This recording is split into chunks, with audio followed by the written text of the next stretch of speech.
बहुत नमस्कार। एक बात मैं अपनी बात को शुरू करने से पहले कहना चाहता हूँ कि अकड़ जो होती है वो मुर्दा लोगों के अंदर होती है, जिंदा लोगों के अंदर जो है वो विनम्रता होनी चाहिए। और खास तौर के ऊपर देखिए, दो चार लोगों ने जो ताली बजाई, आप भी लड़े, तो मुझे ऐसा लगता है कि भिड़का लोग दो लोगों के ऊपर आ गया। अगर बजानी है तो आत्मा से बजाओ, ताली बजाओ। मेरे को पता है कि आप लोग कौन हो, क्या हो और यहाँ क्यों आए हो, पर जब हम लोग खास तौर के ऊपर मेवाड़ की अगर बात करते हैं, मेवाड़ की भूमि के ऊपर अगर हम लोग उपस्थित हैं और अगर हमारे अंदर की अगर जुझारूपन, कर्मठता, जोश और उत्साह, उल्लास अगर कम रहेगा तो कैसे काम चलेगा। तो एक बात मुझे पुनः जो है वो महसूस कराइए। मैं एक बार भी नहीं बोलूंगा आप लोगों को ताली बजाने के लिए। देखिए, जब चीजें समाई हुई है, इसके अंदर बहुत भाव समाये हुए हैं, उसको हमको समझने की आवश्यकता है। सबसे पहली बात, इस जगह से मैं जिम्मेदारी से आप लोगों के सामने ये कहना चाहता हूँ, बताना चाहता हूँ, बांटना चाहता हूँ कि जब इस देश को आजाद किया जा रहा था सन 47 के अंदर, सबसे पहली ट्रीटी ऑफ एक्सेशन जो जिसको साइन करी गई महाराणा गोपाल सिंह जी द्वारा, वो और कहीं नहीं, इसी सभागार के अंदर उसके एक्सेप्ट किए गए। जब भारत जो मेवाड़ जो क्षेत्र था वो हमारे आजाद भारत के अंदर जब जाकर मिला, मैं इस बात को बोलता हूँ तब भी मेरे रोंगटे खड़े होते हैं कि पहले दस्तावेज के ऊपर, पहले दस्तखत जो ट्रीटी ऑफ एक्सेशन के ऊपर करे गए, जहां सरदार वल्लभ भाई पटेल, पहले प्रधानमंत्री श्री नेहरू, वो स्वयं इस सभागार के अंदर उपस्थित है महाराणा साहब गोपाल सिंह जी के साथ में, और खुशी खुशी जो है इस सभागार के अंदर ट्रीटी के ऊपर दस्तखत करे गए। बात यहाँ थमती नहीं है, बात यहाँ से शुरू होती है। उसके बाद में इतना अच्छा कार्य जो है वो किया गया, जब हमारा आजाद देश बना। स्वतंत्रता शब्द अगर हमारे को किसी ने दिया है तो और किसी ने नहीं, वीर शिरोमणि महाराणा प्रताप हमारे मेवाड़ के, देश के, दुनिया के स्वाभिमान को रखने के लिए, तिरंगे को लहराने के लिए उनसे हमको ये शब्द जो है वो समय पे स्वतंत्रता का जो है वो मिला। तो जब भारत स्वतंत्र हुआ, जब भारत आजाद हुआ, तब हमारे राष्ट्रपति महोदय एपीजे अब्दुल कलाम साहब ने उनकी न्यूक्लियर की जो कॉन्फ्रेंस थी, स्पेस की जो कॉन्फ्रेंस थी, वो और कहीं नहीं, इसी सभागार के अंदर उन्होंने उस कॉन्फ्रेंस को किया था। वर्तमान की अगर हम लोग अभी बात करें तो हमारे G20, जिसके अंदर जब हमारे को अध्यक्षता मिली, भारत देश को अध्यक्षता मिली, तो उसकी शुरुआत, उसकी आगाज G20 की प्रथम बैठक अगर कहीं हुई तो वो इस सभागार के अंदर हुई। और आज उसी सांस के अंदर कहना चाहता हूं, देखिए, आलोचना करने वालों के कभी भी स्मारक नहीं बने, ये ध्यान रखना। जिन लोगों ने काम किया है उनको हमेशा जो है वो याद किया गया। तो आज उसी क्रम में, उसी सांस में मैं जिम्मेदारी से कह तो रहा हूं, आप जिम्मेदारी से उस बात को स्वीकार कराइएगा और महसूस कराइएगा कि ये बात जो है वो जिम्मेदारी से कही गई है और आपने उस जिम्मेदारी से जो है वो स्वीकार किया गया।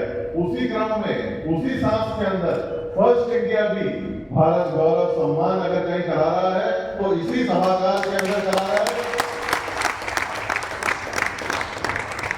क्योंकि अगर हम मेवाड़ का पर्यायवाची देखें तो वो गौरव और सम्मान ही निकलता है। और फर्स्ट इंडिया को और अरोड़ा साहब को मैं तहे दिल से बहुत बहुत धन्यवाद ज्ञापित करता हूं कि आपने स्थान को चुना और जो विभूतियां यहाँ पर जो है वो उपस्थित हुई, जिन्होंने सम्मान को ग्रहण किया। मेवाड़ स्वयं सम्मानित महसूस करता है आपको ये अलंकार प्रदान करें। मैं पुनः फर्स्ट इंडिया का जो है बहुत बहुत धन्यवाद ज्ञापित करता हूं। आप लोगों ने इतने अच्छी तरीके से जो है इस बात को सुना, स्वीकारा। एक अंत में एक बात कहकर, एक सोच छोड़कर आप लोगों के साथ में जाना चाहता हूं। ये आपको विचार करने की आवश्यकता है, क्योंकि विचार विमर्श एक प्रकरण है तो आजीवन चलते रहना चाहिए। जब तक मतभेद है तब तक आनंद है, मनभेद नहीं होना चाहिए। मतभेद जो है वो आजीवन जो है वो चलना चाहिए, मनभेद जब तक नहीं हो। और आज हम लोग जहां पर उपस्थित हैं, यहाँ पर विचारों का आदान प्रदान, मतभेद का आदान प्रदान होते रहना चाहिए। तब मैं इस बात को कहता हूं कि सोने ने लोहे से कहा, अरे भाई तुम मतलब चीखे क्यों है जब तुम्हें कूटे तो। सोने ने लोहे को बड़े जिम्मेदारी से कहा कि भाई जब तेरे को कूटा जाता है तो इतनी चीख, इतनी आवाज क्यों करता है। भाई मेरे को देख, जब मेरे को कूटते तो मैं बिल्कुल भी जो है वो इतनी आवाज नहीं करता हूँ, शांतिपूर्वक अपना काम करवा लेता हूँ। तो सुभाष मेरे को कूट रहा है, उसकी बात को मैं सुन लेता हूँ, समझ लेता हूँ, ढल जाता हूँ, आगे बढ़ता हूँ। अगर ये आपके दिल में, मन में, आत्मा में घर कर जाए तो इस व्यक्ति को, इस नाचीज को एहसास जरूर करेगा कि वो बात आप तक गलत जो है वो आपके दिल में, मन में कि देख रहा था जब आपको ही आपने कूटे नहीं तो दर्द तो वह है यदि चीज नहीं है।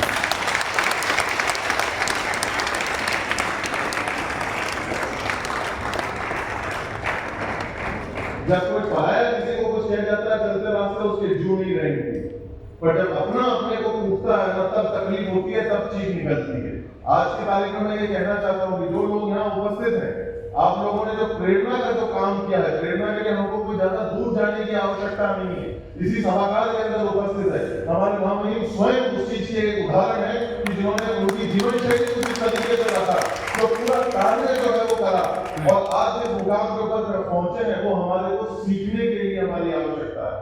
सीखेंगे तब जब हमारे आंख कान नाक मुंह खुला रखेंगे। और सबसे पहली बात है, इंसान जो है दुनिया की पहली इकाई है। इंसान से घर बनता है, घर से गली बनती है, गली से मोहल्ला बनता है, मोहल्ले से शहर बनता है, शहर से प्रदेश बनता है, प्रदेश से देश बनता है, देश से दुनिया बनती है। आज वो मैं दुनिया यहाँ पर बनते हुए देख रहा हूँ।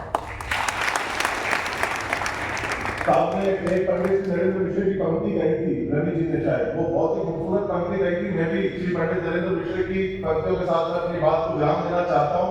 उम्मीद करता हूँ कि मैंने मेरे कार्य को जो है वो निभाने का जो है वो प्रयास किया। पंडित श्री नरेंद्र मिश्र की दो पंक्तियां कहकर मैं अपनी बात को मैं विराम देता हूँ कि सूर्यवंशी न्यास का ये रश्मि रक्त चलता रहेगा, पीढ़ियों के रक्त में इसका सुयश चलता रहेगा। रीति रघुकुल की जो शिव से विरासत में मिली हो, आंधियों में वह दिया जलता रहा, जलता रहेगा।